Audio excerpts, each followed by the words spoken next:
Kapiteni i kombëtares shqiptare Berat Gjimshiti ka theksuar se ndeshja ndaj Serbisë kishte sjellë gëzim dhe mërzi në mesin e lojtarëve kuqezi.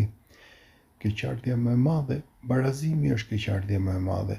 Nëse shen ndeshjen që kemi zhvilluar jam i lumtur por edhe i mërzitur sepse besoj me atë penallti nëse bëj gol ndeshja mund të mbaronte 2 apo 3-0 për ne. Nuk ishte fare e lehtë, sidomos me këtë tension dhe presion që jemi futur në ndeshjen ndaj Serbisë. Kishte shumë tension dhe besoj se jam shumë i lumtur për të gjithë djemtë në fushë dhe pankinë se vetëm kushtu shkohet para, nëse luhet me këtë guxim dhe zemër, duke lënë gjithçka në fushë. Shehun u befasova që kur e pash herën e parë në stërvitje me Andorrën dhe i pyesja lojtarët ku ka luajtur se nuk e dija, dhe thash se ka shumë për të ecur para nëse vazhdon dhe punon, por duhet respektuar, të gjithë thanë gjithçka në fushë.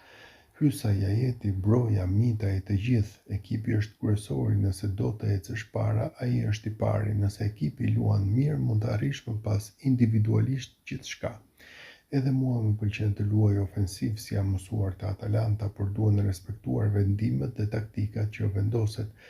Kemi lojtarë me cilësi, me Hoxhën dhe Brojen në krah ishte rrezik që luajtëm ashtu, por ata 1-1 mund të futen. I thash nëse keni topin futuni dhe kështu ndodhi me Brojen dhe Pavlović.